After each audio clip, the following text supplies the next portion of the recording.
Eric Keller here with Enthusiast Auto Group. We're in the main EAG workshop this morning, a little bit before the rest of the EAG pit crew arrive, and we are getting ready to head to Asheville, North Carolina for the Vintage. We've got about 6 days before the event, and we've got 4 cars that we're going to be taking, all of which are just starting the EAG Rejuve program. We've not had a chance to process all the cars and didn't really have the lineup of the cars picked until well, yesterday. And so we've got our choices made. We're going to be taking this 88 M5. This is a repeat visitor, so it shouldn't take too long to go through the program 2.0. This is a 58,000 mile example. We sold this car last year to a hotshot lawyer in Southern California, Mr. Paul Zuckerman. We made some pretty cool floor mats for him as a nice little thank you for the business. And when we had a nicer M5 show up, we had only 40,000 miles. He took that opportunity to trade up. And that's something that we do quite often with our customers. A lot of times we don't have exactly the car that you're looking for right at that moment, but we've got something super, super close. And you know, whether it's the right color or the right options, once it goes through the EAG program, it's going to drive fantastic, and it puts those 4 wheels in your stable, and you can start enjoying the ownership experience. And when a better example comes along, you know, we can trade out, and that way certainly are keeping the right cars in the right homes. It's a good way to do it, and we're super fair in that scenario, as we should be.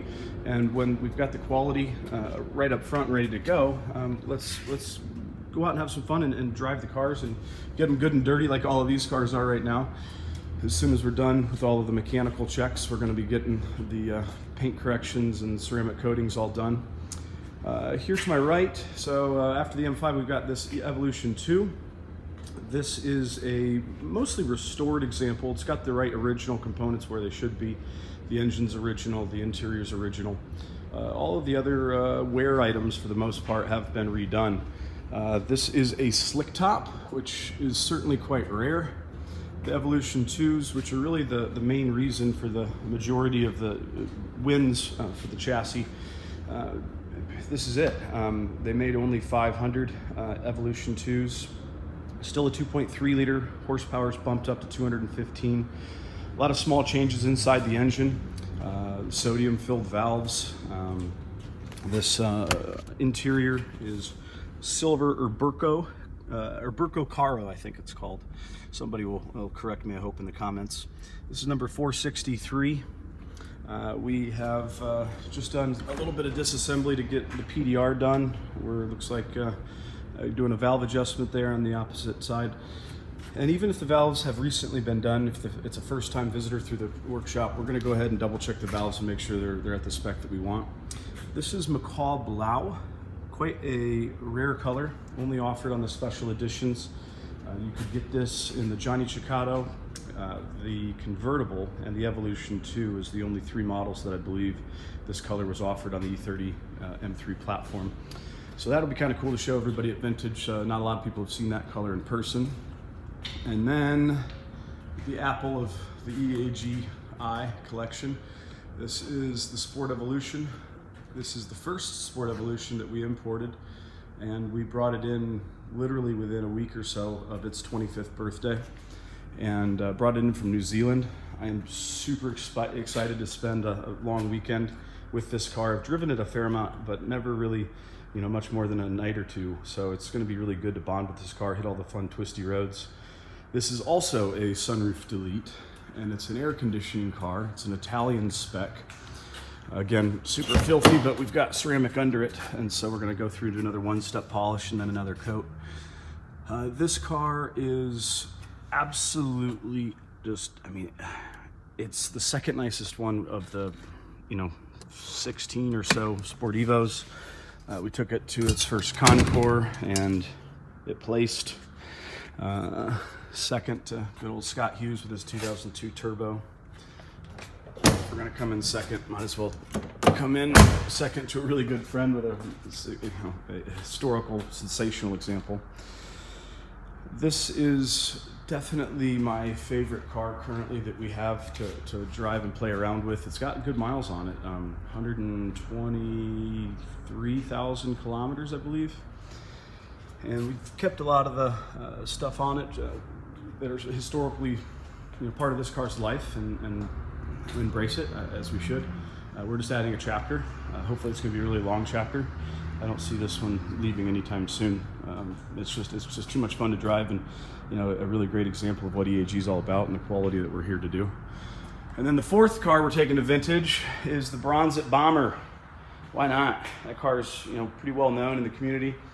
The main focus of vintage this year is the 5 Series, with the E28 being one of those featured. This car's been owned by some really great, notable BMW Car Club members.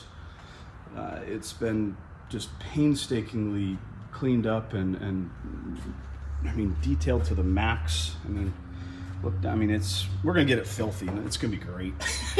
We'll get it all cleaned up when we're done. But really excited to bring this out and share it with everybody that's seen it only on the screen.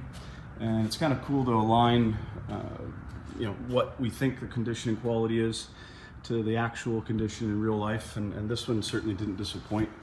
It's the nicest E28 we've ever had that didn't have an M badge on it. I can certainly say that.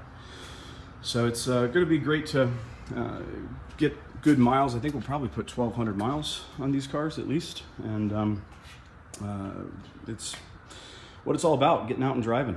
A couple other quick things in the workshop here. We've got a Z3 M Roadster. We just sold this here a couple days ago, getting all of its final checks complete. And then a pretty big customer rejuve from Texas. The C28 M5 is a little over 100,000 miles, and it was leaky.